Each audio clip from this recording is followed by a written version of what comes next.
Okay. Hey guys, if you think that doubling down when the market's falling apart all around you is a high probability trading strategy, you're full of crap. And we want to Oh, let you man. know this morning that Mike and I have some, excuse me, but I'm very emotional about that, Mike, because you see so many guys out there say, well, just double down and then it'll make it all up. Oh, So sure. Somebody how do told me you, that early today. somebody told you that today? Yeah. Wow. And Yeah, so, on stock twits, I was giving somebody. I post a lot on stock twits and all these yeah, Twitter and all that, and general advice. Basically, what we're getting into right now of if things aren't working, then that's a sign to step away. And yes. yeah, if you're gonna double down when things aren't working, then that's a quick trip to the poorhouse.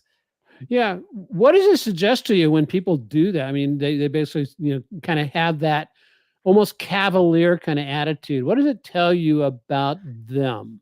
Well, hey, it's very interesting, right? Because there's going to be systems that work any day of the week, any time, right? So, Sure. so maybe that person actually is experiencing success right now, but it also tells me that they're not seasoned.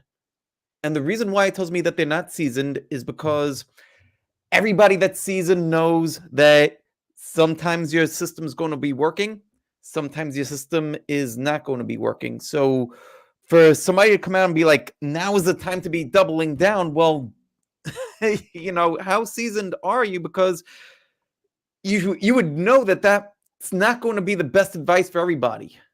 Yeah, exactly. I mean, some people hear those kind of advice and they'll, when they say double down, they may be looking at some stock or maybe an ETF that is way, you used the term earlier, wonky, and basically actually get their face ripped off. Um, I know that I've heard some people say, well, yeah, if it goes against you a little bit, go ahead and double down and average down. And the historical are the basically the how well the statistics on how well doubling down are in other words trying to catch a falling knife is that oftentimes that doubling down when things are going against you or are averaging down with your buys is not a wise way to go about it. Now, I will give them some credence saying that we may be approaching a point if you're, depending on how you trade your system, we may be approaching a point where you're going to want to back up the truck. Mm-hmm. But how do you justify backing up the truck to say, yeah, now it's time to go all in? Um, and I don't know if you ever want to go all in, but when somebody does say that, well, it's time to double down. Oftentimes, I think is that basically they probably have a faulty set of rules, if they have rules whatsoever, Mm-hmm. and they're following a false belief that this is the way you make money in the market. We've talked about that a Oh yeah, lot. yeah, absolutely. Yeah, going all in. So if there's even a 0.1% chance that you could lose everything, Yeah, you never want to go, you never want to take that chance.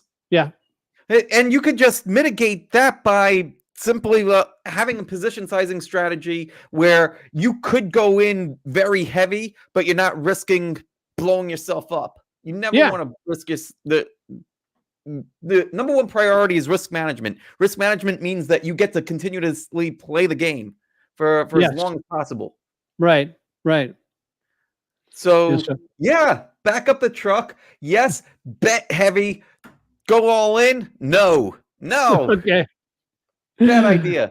So, and there's certain things that, we're going to talk about this today. There's certain things that I look for, and I know you look for mechanics Mm, of the market, what it has to look like for you, to basically uh, know when it's, I won't say safe to go back in, but where you're putting the probabilities in your favor on your entry points. And I know I have several that I'll talk about here shortly. But also today, we're going to be talking about some stocks that may Mhm. be your favorite stock. And we're Oh, going to yeah? basically poke holes. And well, no, we're just going to be My honest favorite about it. stock or their favorite stock? Ah, what is your favorite stock right now? Right now, my favorite stock is, well, I'm holding one stock, VIRT. So I guess that would be, it's got to be my favorite if I'm holding it, right? Well, perhaps VIRT.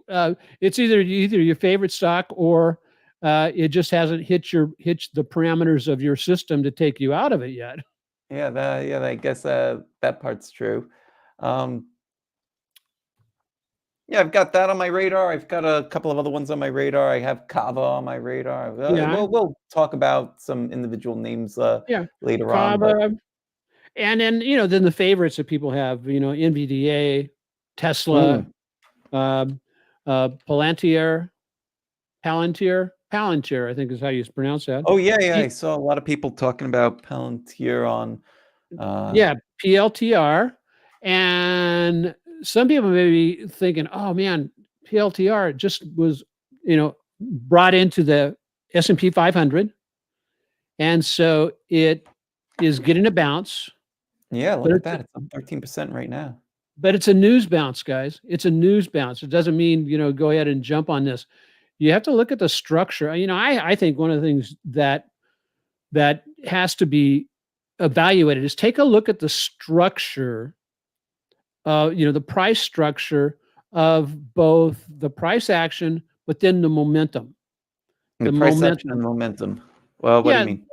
when I'm talking about that is if your momentum indicators are still like pointing down, Okay.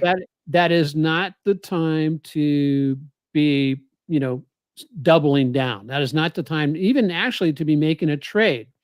A higher probability time to be making that trade is once you've had a change in structure and the momentum and the price action starts to turn around.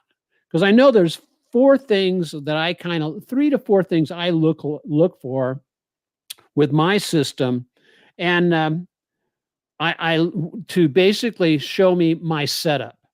And Okay. I'm gonna be showing that a little bit later, today, or just during our session. But I look for support. Is Mhm. price action at support, or is it just floating out there in the floating?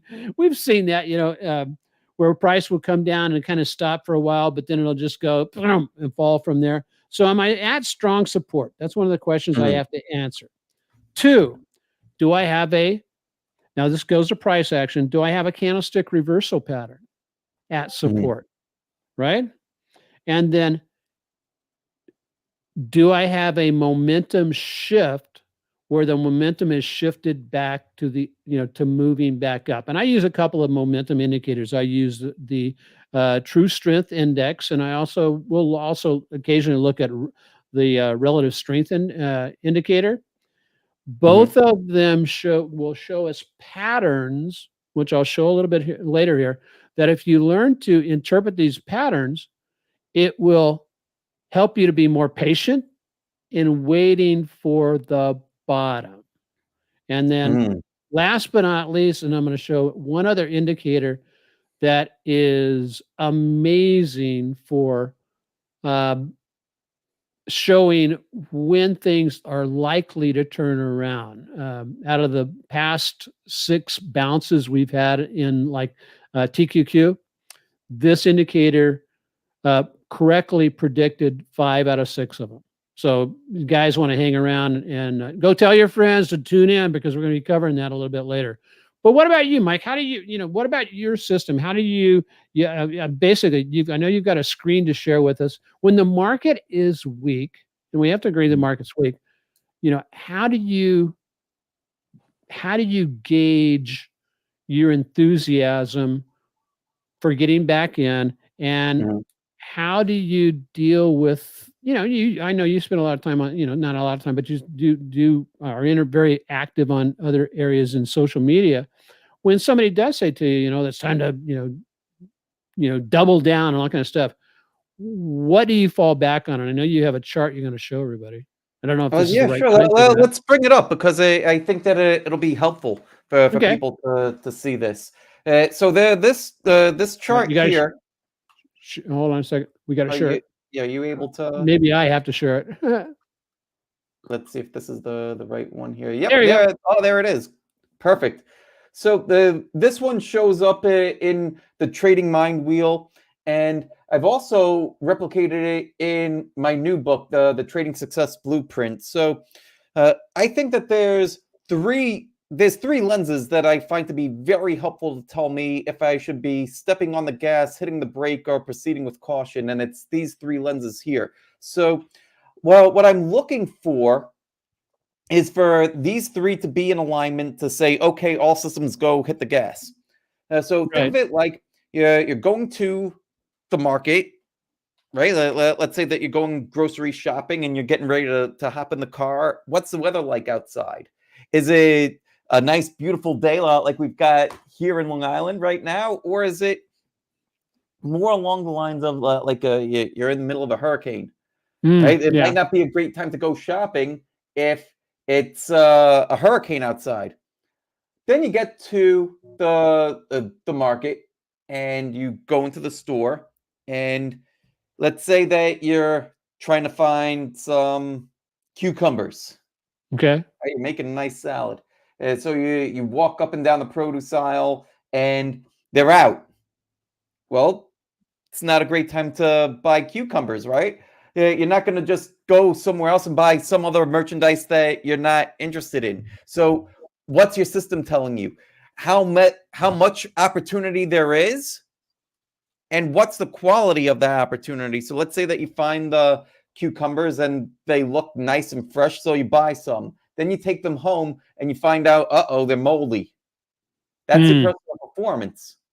So, these three things are telling you how heavy or light you should be. So if the market is showing us that, yeah, you know what, it's a good time to be getting involved. The market is moving in, it's moving together, it's consolidating, it's constructive, and we see that happening on multiple time frames, then that's something that I would take. Okay, the general market is looking good now. There's a couple of other things that I look for too. I look at overall number of stocks making new highs versus new lows, Right. because you can't have a market making new highs without the stocks within it making new highs consistently, right? You might be able to get an index making higher highs sporadically, but if a market's going to surge higher, you're going to have more new highs than new lows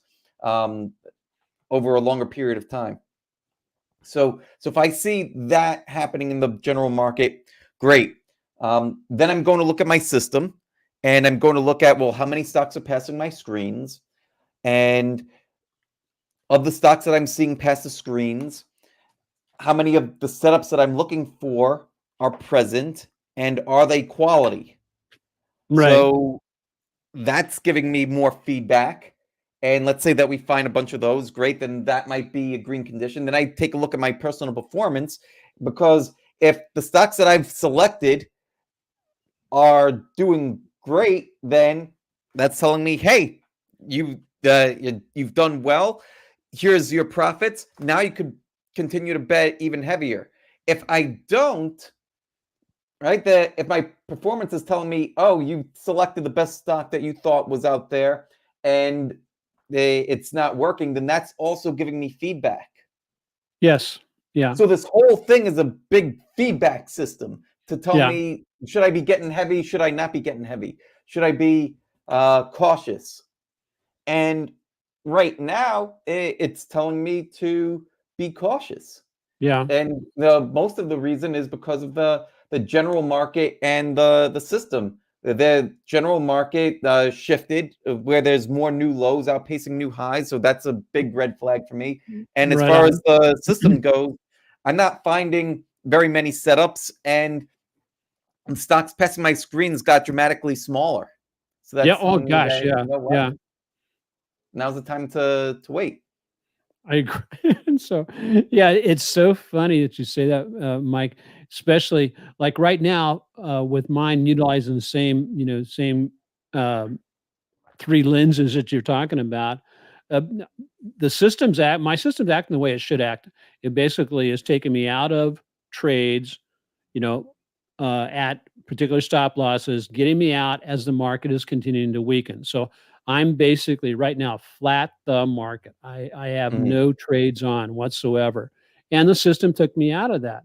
Now, looking back, September or August and September, and I'm all about full disclosure. August and the first part of September, um, none of the trades that I was taking was getting any traction. And what I mhm, mean by traction, and basically, we would get in, not typically on a pullback, and rather than stopping at a logical or a strong support level or zone, it would just go busting back down through the support zone. And that happens occasionally, and that's part of the game. Like I said earlier, that or we were shared with you earlier, that losing is part of the game, but losing by not following your rules is mhm, self-sabotage. Now I use my, you know, I use my rules. I let my rules dictate when I enter, when I exit. And the other thing that I found, well, yeah, I had like 7 or 8 trades go against me mhm. during that time period. I mean, basically, Okay. it was all red on the board. At the same time, though, in my routine, I have to step back from that and go, okay, how bad was this? Okay. And when I step back and look at the cumulative, what was the drawdown? Even though I had 6 trades go against me in a row in August, Mm. what was the net drawdown because of those losing trades? And for my whole portfolio, that net drawdown was only 2.5%. Hmm. That doesn't sound too bad at all. Exactly. But if I focused on just the individual trades and went, oh gosh darn it, another losing trade, the system worked the way it was supposed to work. And then in the first week in September, which we knew September is going to be has the potential of being a really crappy month anyway. I mean, it's the Mhm, weakest performing month typically. Uh, and so the process continued. And so at the end of last Friday, I went to our premium members and I said, okay, here's what we're going to do is basically the market is not providing us the traction we need for bullish trades. Therefore, we're going to basically now wait wait for the structure to shift back up to the upside, which we know is going to happen sometime between now and mid October, and then we'll ride into the end of the year with higher probabilities of success. Because right now, I think we're in a low probability environment. mhm, And if somebody does jump onto, let's say you jumped on the PLTR last week at the lows, well, you just got lucky. I mean, you just got lucky with the gap up today. That's it. I mean, mhm. so cool. So are you done with your chart? Yeah, yeah, yeah. You can take that down. But I wanted to ask you. What? So yeah, most people will, when they're experiencing a drawdown, even a minor drawdown, Yeah, yeah. especially if it's coming on the heels of a losing streak. What do you tell those people? Because those people are like, especially if you're new or you don't have a written plan or a system or something that you're following that's when you start to question, is it me, is it the market, well, well, what do you tell those people, because they're ready to throw in the towel oftentimes. Oh, I hear you. I hear you. And oftentimes, and I'm not ready to show that yet. Darn it. Here we go. Jump back to there. um, what do we tell them?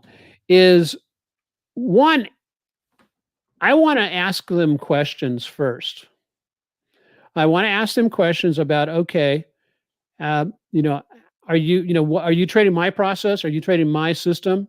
And if Mhm. you are, have you gone through my flight path to freedom training, the 3-month training Okay. period that'll get you up to date so you'll understand the mechanics of how it works. Um, and through that, you'll also do a lot of paper trading and simulated trading. Mhm. And so oftentimes, and so that simulated trading can help condition somebody to basically be standing by for when the market turns against them. Okay. That way Mm. they can say, okay, I just had Yeah, that 5 makes sense. trades in a row that went against me. I need to Mhm. stop and I need to ask some questions. And we provide that, how to do that in that trading training. Mhm. And so what do I tell somebody is I basically, I try to coach them up and say, okay, when the market does this kind of thing, you have a choice. You can be a quitter, you can be a camper or a settler. You're going to settle for less than what you could be, or you can Mhm. be a climber. The climbers are going to be basically preparing for the next, you know, jaunt up the mountain when the market turns back around. So how do you do that? Is when the market, when is the basically you pull back and you say, okay, I'm not going to trade, or I'm only going to paper trade until the market turns back around. And so what I encourage them to do is you keep sharpening your saw. Because so oftentimes what people do is they will, what I've found is that people will, as you said, give up. They're quitters. They will quit rather than dadgummit, having the fortitude, having the tenacity, having the patience and persistence to continue on because they have the vision of what the better life could be as a trader. And so what I try to do is try to help them build that vision of themselves Mhm. when things go against them. And some people they just say, hey, a lot of times at that point they'll go, it's not working for me, so pump, they're off to search for the other part of the holy grail, holy grail of trading. So that's what I like to do. I hope I answered your question on that. Yeah, yeah, I think you did. I think that when people tell me they're feeling that way, well, one of the things that I uh, try to figure out is, are they trading a system? And if they are trading a system, do they know the system well enough to know the types of streaks to expect? So, for example, if a trading system has a win rate of 50%, then over any 100 trades, you're going to get a winning streak of about 8 and a losing streak of about 8 or 9. Yeah, yeah, Just anywhere in there. yes, So it yes. could be completely normal Oh yeah, that you're yeah, just in one of those. yeah. And I So, think yeah, you brought something to mind to me is I think oftentimes, unfortunately, that it depends on when a person engages with a system or engages with a service. mhm, Because if somebody would have come into my service in August, okay, August was not a great month. right. Now and so again, helping people get plugged into the premium training that's Mhm, provided can help them through because I suggest to folks is that when you're coming in, you don't trade real money for 90 days mhm, unless you like giving your money away. And that you basically paper trade it and simulate trade it, and that way it provides a level of protection. And I mhm, I don't buy yeah, the story when somebody comes up and goes, well, to really feel it, I have to be really, I got to use real money, so I really feel the trade. mhm. And I, because I'm sitting there going, Or you're blowing, you can't, I was born at night, but it wasn't last night. So stop trying to blow, Oh my God, my dad used to tell me that all the time. you know. And so, and I would just tell him, I said, don't try to blow smoke up my skirt and say, yeah, that I think is simply an excuse that's used, for folks because they don't want to do the reps. They don't want to do the reps that it takes to become a master trader. Because Oh, sure. I bet you, you probably still practice trade. I know I practice trade, and I'll bet you even people like Mark Minervini and all that kind of stuff, they practice trade because that's how you do your back testing.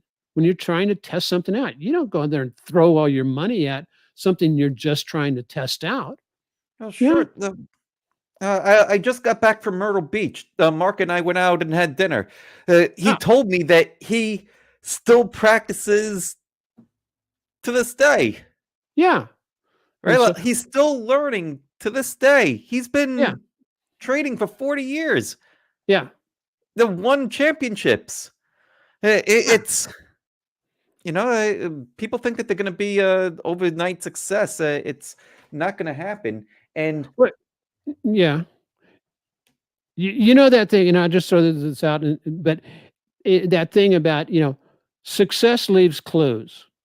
yes, And it and does. and and people say, do what the successful people are doing. And oftentimes, I think a huge mistake, or maybe people just discount that and go, well, the heck with that. I'm going to do what I think is best to do. And that typically leads to failure in trading.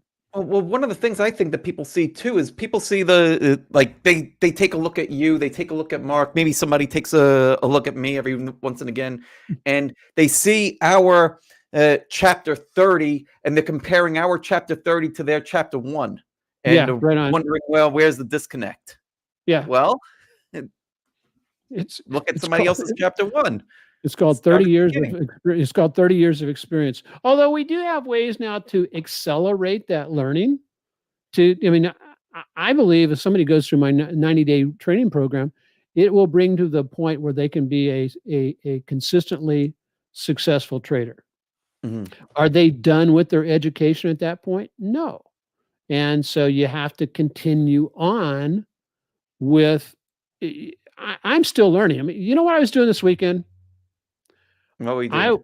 I was researching how to make my system better. And researching, going in and digging into a a indicator that is just uncanny on showing bottoms. And I'm gonna actually show this to people Okay. before we're done here. But it's uncanny in showing bottoms. Um, and I was looking at, okay, well, what does that tell me? How can I use this information to be more patient in my trading?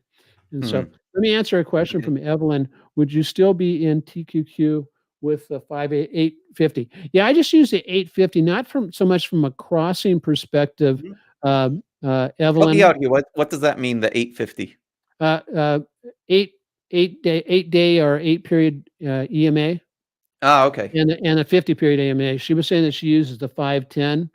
And so, yeah, I utilize that, but I look primarily, my biggest one is just watching that 8 period moving average on on all time frames.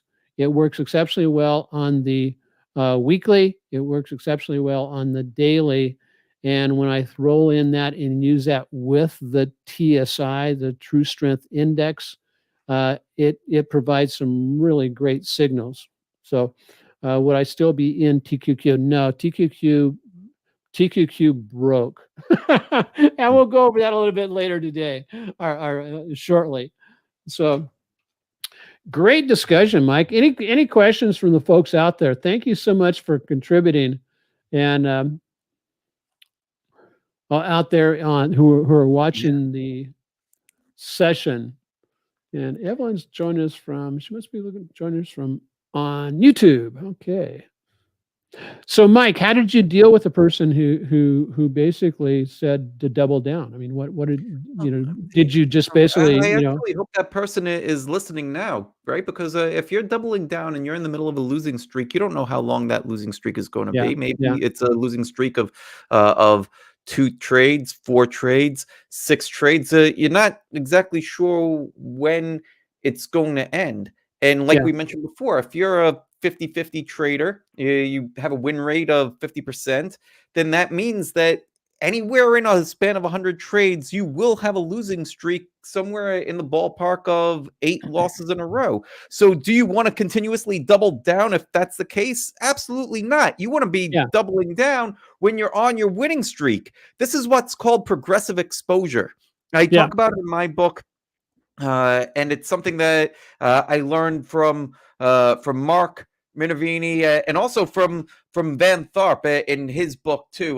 yeah, He has a couple of books. Super Trader is one. The Definitive Guide to Position Sizing is another.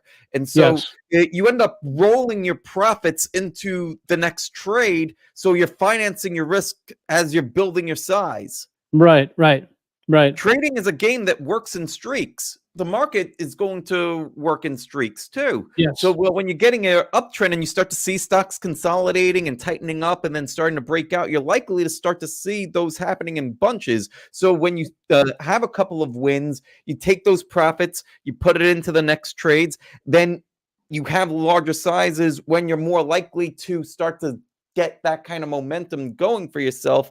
And then when the market starts to turn and you start to have a couple losses or trades aren't going as far, then that's when you could start to reel it in. That's how you're starting to keep more money in your pocket and stop giving more money back. And I think that exactly. that's what a lot of people are after. So if you're trying to double down when things are not working, well, yeah, I hope my friend over on StockTwits is tuning in, and I'd love to hear his thoughts on what we're saying here. Yeah, I would too. If he is listening, he or she is listening. Please jump on and leave a comment in the comment section. It reminds me a lot. That concept or that belief of doubling down. It reminds me a lot of.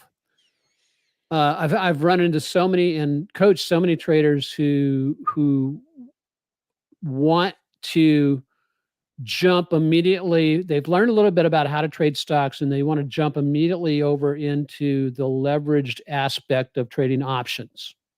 Oh, sure. Yeah, it's Okay. very enticing, right? Yeah, you Okay. could have such a tiny premium, put money in, the stock moves a little bit. Now all of a sudden you're up 100% on the option, Yeah. and Yeah.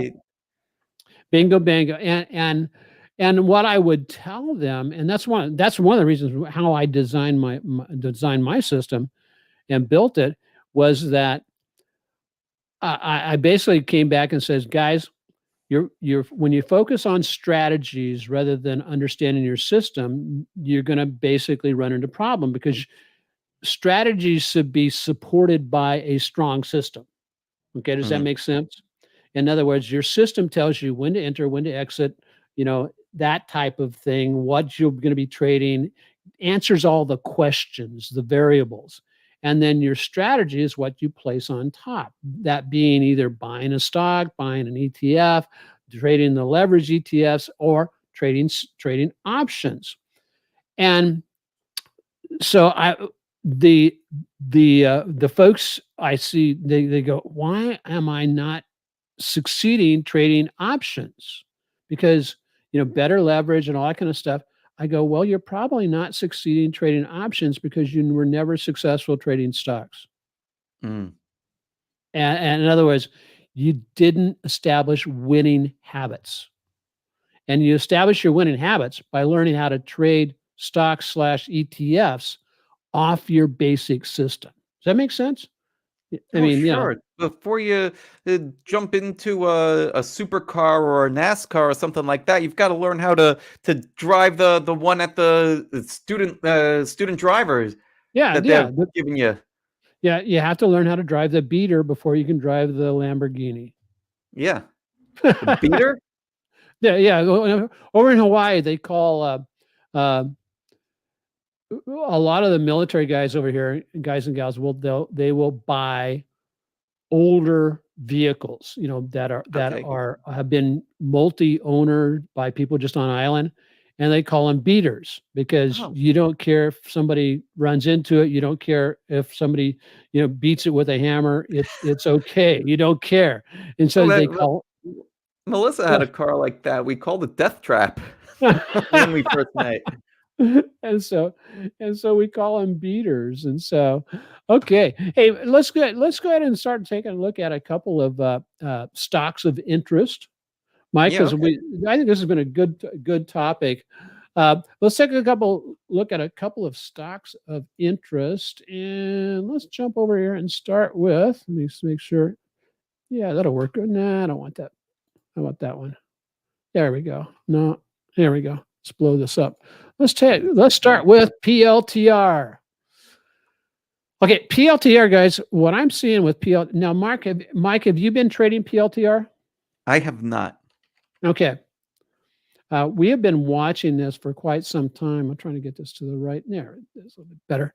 PLTR basically had a breakout, consolidated, pulled back to the 8-week moving average last week, and then it was looking like it was going to set up. Over the weekend on Friday, right after the market closed, they came out and said, oh, it's going to join the S&P 500. Now it has broken out. Now what do we do from here? Right now, I'm basically saying, yeah, I have a higher volume here. My TSI has crossed back up the upside. This is the TSI right Mm-hmm. here, guys. Now I modify my TSI. I don't take a And straight what out does of. TSI stand for, Dennis? It stands for True Strength Index. True Strength Index. And what does it tell you? What it tells me is basically how it tells me. It provides my momentum shifts, if you will, Okay. and it contains its own structure, and you can also do some really nice uh, uh, planning around it by just drawing in structure line or trend lines on it. And we'll show Okay. on some of the other things where you can do something similar to with that on RISI, on the Okay. RISI RSI. The Relative And that, Strength Index. yes, that's the relative Okay. strength index, but they don't measure exactly the same thing. And Oh, no. I Well, what's mod. the difference? What's that? Yeah, well, what's the difference? Uh, you can look that up on. RISI also is a measures some momentum, but it measures price action in a slightly different way, and so Okay. it gives as you can see, similar but not exactly the same. And Mm-hmm. then the TSI gives me a fast line and a 2-line, similar to stochastics. Mm-hmm.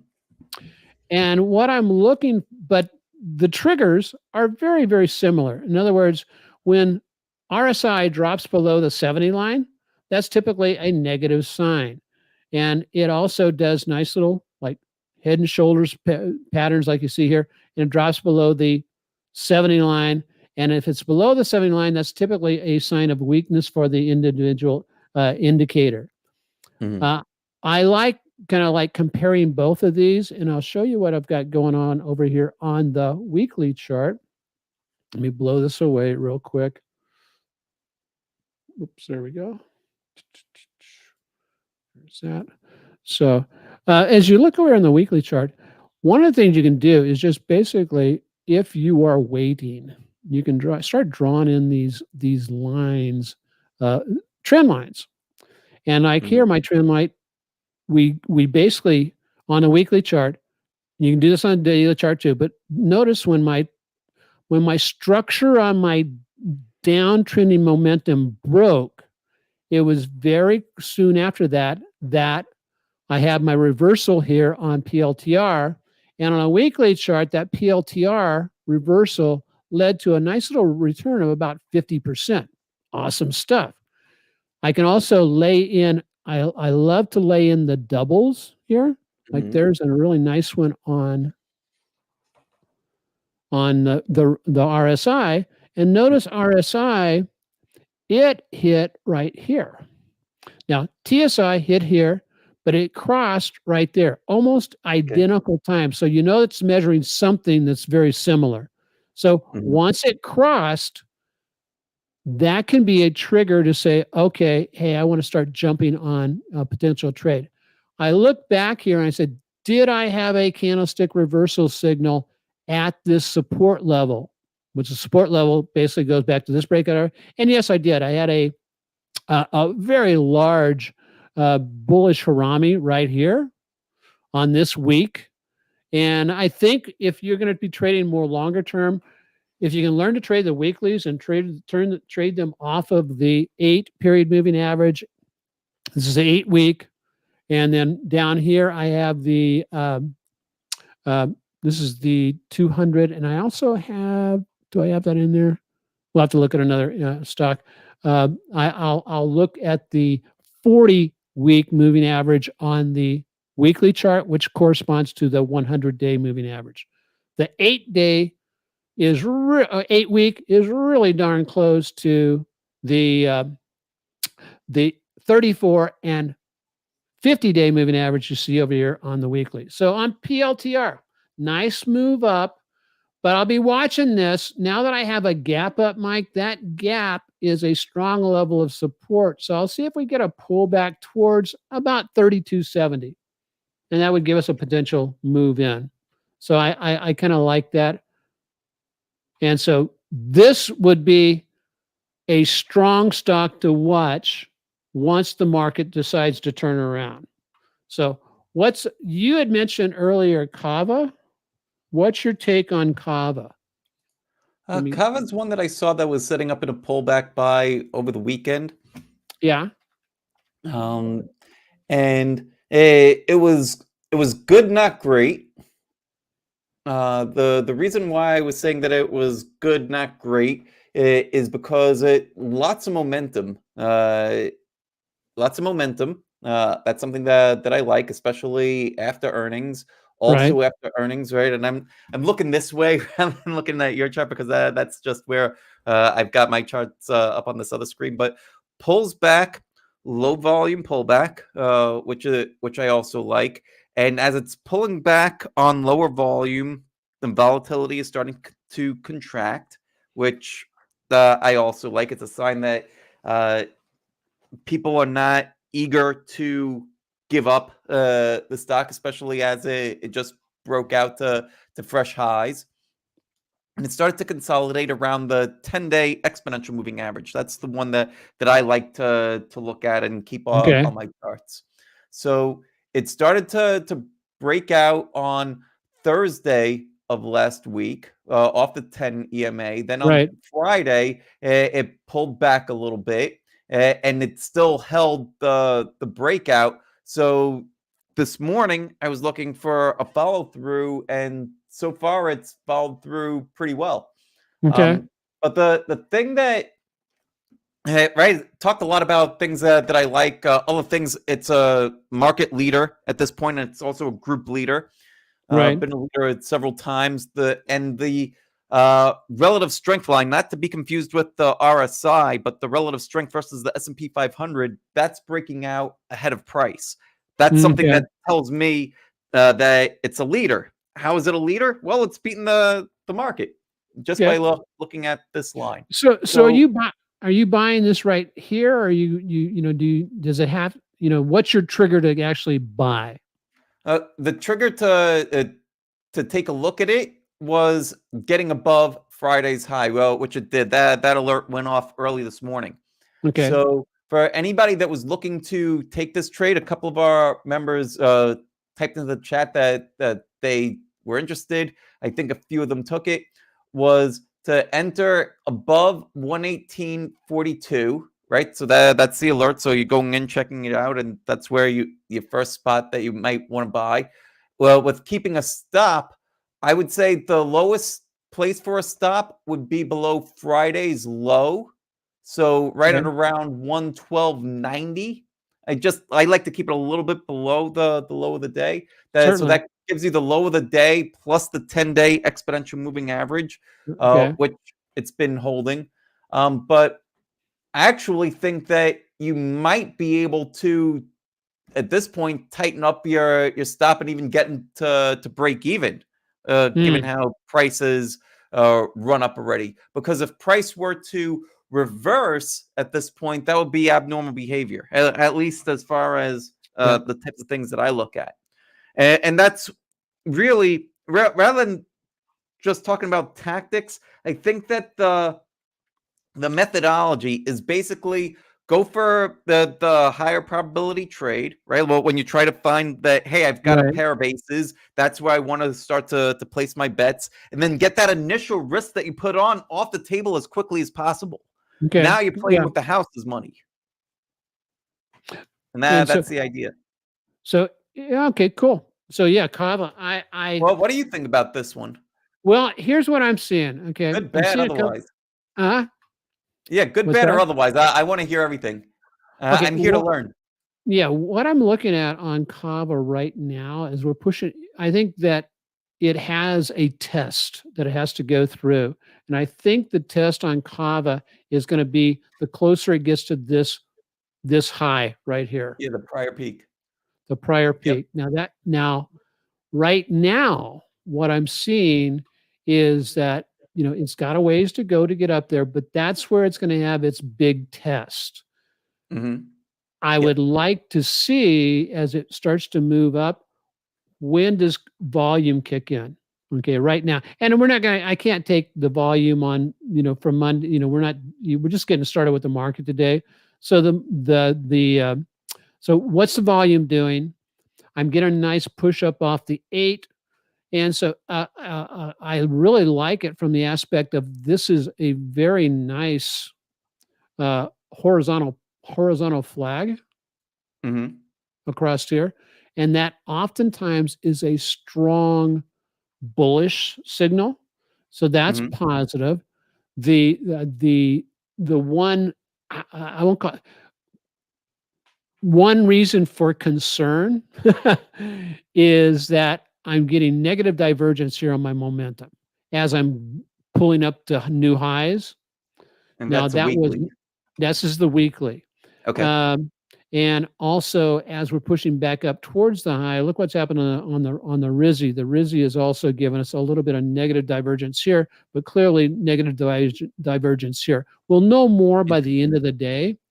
And so, yes, and if you are pulling your stops up slightly below either Friday's low, Mm-hmm. 5 cents a nickel, whatever, and you took a trade breaking off of this today, that would be, you know, let me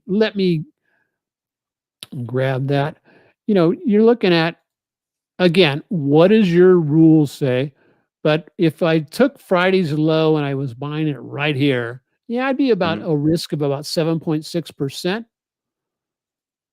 Yeah, I and that's why when I'm looking at it from that perspective, that's why I'm like, how good is it? It's a leader. I love Yeah, trading leaders. So all those things, like if I was thinking, wow, like is this the what did you call that? The beater? Is this a yeah, beater or is this a Lamborghini? Maybe yeah, it's a Lamborghini, but do I want to take the Lamborghini out in a hurricane? That's exactly. the Well, the see that, question that I'm asking myself here. yeah, Am I able to share my screen or um, yeah, I have to unshare mine, then we'll come back to mine. But, what the other thing I'd be looking for me, this is just the way I trade, Mike, is I would Mhm, be looking for a potential pullback into the 8-day moving average. The 8-day moving average tomorrow is gonna be about the 116.73 area, mhm. just at those highs, or we might get a retest back about the 118.35 level. That would be, but, I'll know more at the final hour because then my volume profile will be closer to being accurate. So let me Interesting. stop my screen share and you can share your screen. Awesome. And So right now we're looking at a 30-minute chart of Kava.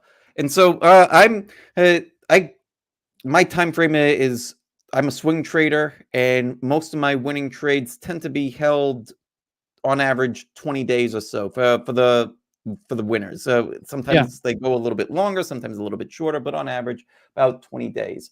So what we're looking at here is the 30-minute, and the moving averages that I have on here are the daily moving averages. So over here I could see that, okay, price pulled back to the 10-day exponential moving average it was setting up, and then this morning it broke out above that horizontal line there. That's Right. if we were looking at the daily, that was the chart of the daily where it was pulling back, and we were talking about it before, and it started to break out over here. So Right. the thing that I wanted to point out on the 30-minute is this indicator down here. This is the dollar volume, and it's shaded to show if volume is elevated versus the same time uh, on prior days, right? So as volume is as price is breaking out over here, volume is blue. That tells me that on that it's above average for 9:30 Okay. Yeah. Eastern time. Then And price pulled back to that horizontal line, and it pulled back again, and it's consolidating around there. And it's a red bar. It's just saying that, okay, price was down, but because it's red, I know that, okay, it's at least below average for the 10 o'clock time. yeah. Then for the next half an hour, price is up, the bar is green. Okay, price is still below average, or I should say the volume is below average volume again. Then you start to get some lift back off of this, and volume is elevated for the 11:30 and the 12 o'clock time periods. I'm talking Eastern time, so you could Right. put it into whatever time. But volume was coming into this as price. So price broke out on heavy volume, pulled back to the breakout level, and then started to get some lift on the increase in volume here on the 30-minute. That's what's giving me the confidence to say, all right, you know what? My stop loss may have started out way down here, Right. but I could have quickly gotten it up to today's low, taking most of the risk out of the trade. And at this point, I could get my stop up to break even, because if price does one of these, I'm no longer interested, because it developed this Sure. in my mind Sure. as a level of support. Okay. And so, yeah, that makes a lot of sense because, like, the range today, we're about uh, the range for just today is about a 3.8% range, $3.74. And so now that's on TradingView, right? Yeah, I'm using TradingView. Okay. And the indicator there with the volume, was that one that you imported, or is that one that's readily available on TradeView, This TradingView? is one that one of the people I coach with, Stu, he built this indicator Okay, great for looking. dollar volume.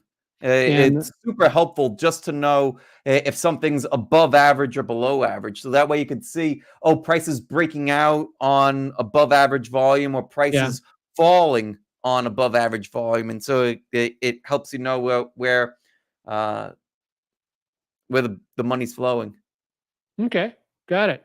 So yeah, I like I said, I like Kava. I'll go in at the end of the day, the last half hour of the day, and what I like to do is I like to look at, okay, I'm getting a fairly good sized green, big green arrow, green candlestick today, and look towards the middle of that candlestick, about the, 19, about 120. And so expecting tomorrow price action oftentimes will pull back into the midsection of the big green candle and Mhm. then bounce from there. What's the bot? And so and still I could, if I pick it up there, I would be looking at using the 8-day moving average as my stop loss, just making a little bit below that, like, nickel to a dime. And so that put me in a position to start off a trade with about a 4% potential trade loss. But then I would be moving that up as soon as I hit 5%, it would move my trailing stop up to no more than 7.5%. And so that would be about a 2.5% max loss in a situation like that. So, hey, let's take a look at a couple of the stocks that, and guys, if you have any questions out there, those of you who are joining us, just kind of jump in. I'm going to take a look at, and it's almost, matter of fact, it is time to go ahead and start. I'm going to jump over and what am I looking for? That. Well, there we go. So I want to take a real quick look at a couple of the Mag 7 stocks that you might want to take a look at. One of them is Tesla. And because we know Tesla, we know that, and Tesla a little bit earlier today, what we're getting on Tesla today after the huge sell-off, it did a really great job on increasing volume to break out and then sold off big time on Friday, big bearish engulfing 2 days worth of uptrend. Now we're getting a break back above the 8. This is a, it's a bullish harami, but the thing that I'm watching right now is I'm keeping my eye on what's my momentum indicators showing me. Is it basically going to reverse? It hasn't reversed yet, but it may reverse. I don't have a bullish, that's a 1 day down candle. I do not have a bullish reversal signal on my daily charts nor my weekly charts, but I'll be watching this. We know we have a pretty good strong support level at the 200-day moving average, and also is it going to hold the 8-week moving average for Tesla? And if you don't want to trade Tesla, look at its leverage ETF, which is TSLL. NVDA.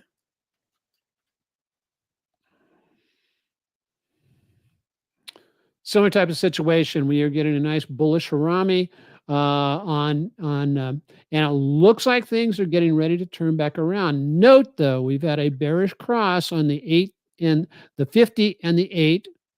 We are below the 8-week moving average, and its test on NVDA is right here at the uptrend line. So if you're looking at trading that, that's where that would be. We talked about Kava. So I want to not throw up, but I want to provide to you. If, Mike, the one thing I would do, if I was just starting out, I would kind of, I would look at I would pick one of the leverage ETFs and just trade it all the time. That would be basically how I would learn rather than trying to find stocks.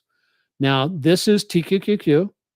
TQQQ has performed better across the 11 years that it's been in active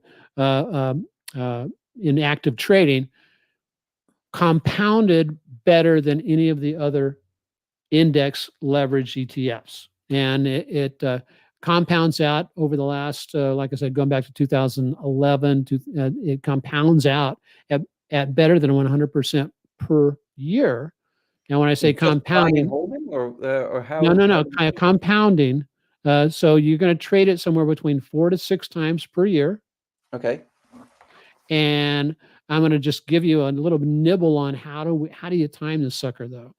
And so one of the things, of course, is to take a look at the TSI and notice how these indicators, I just love these indicators with how they basically, you can draw in the trend lines or draw in the trend line across here. Now I have a new little high here.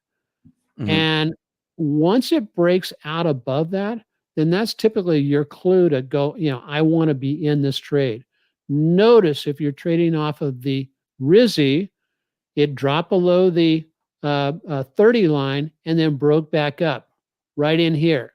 This was a good place to be able to take that trade there. what I'll show you just really quickly here, and then I'll let you go and check it out if you want to. How do you predict the lows?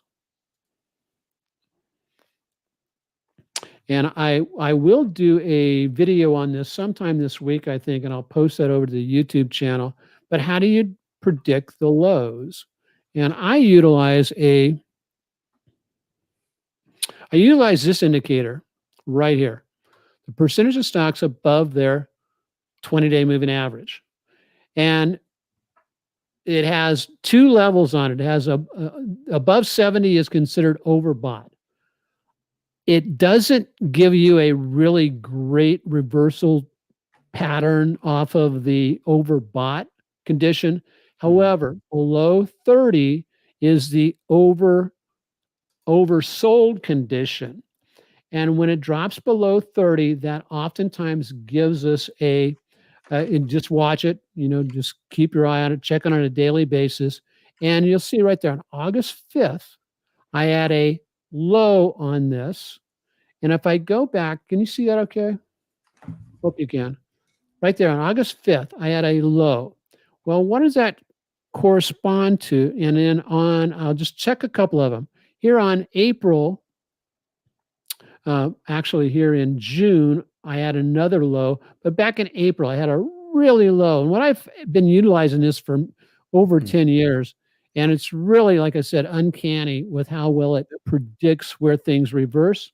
So just grab it right here. Yeah. So how did you grab it? That you went to barchart.com. What did you type in? I typed in this. I typed in $MMTW. $MMTW. Okay. And so let's go over here and just take a real quick look, because we got a bug out here shortly. But I've got one date right here, and that's about April 17th. And then, excuse me, April 17th, and then August 5th. Let's go back to this chart. So April 17th was right here. But look what happens. We get within a next couple of days, we get a pullback down in, and then we get a reversal. Now, it's not it's not exact all the time, but this was telling you, hey, I am dropping down into a zone where I'm probably going to reverse.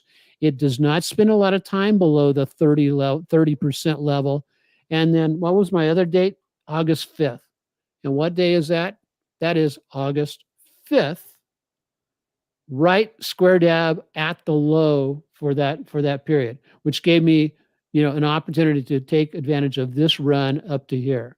So all I'm saying is that it can tell you approximately when something's going to happen, and then you wait for the reversal signal in the trigger, and it typically leads to a very nice tradable, high probability opportunity. So that's it. If you've never seen that before, again, I'll be doing a little bit more in-depth video on that. And it's an amazing indicator, Mike. I don't know if you've ever used it before, but it's pretty cool. Yeah, that looks fascinating. I'm looking forward to your next video to learn more about it. So, well, I want to say thank you to everybody who's online. We've been going for a while. We were a little bit impromptu today, and that's okay. But we covered a lot of good stuff. Mike, what are the highlights you'd like people to walk away with? Well, a lot of different things, but I think that the most important thing is to not double down if you are on a losing streak.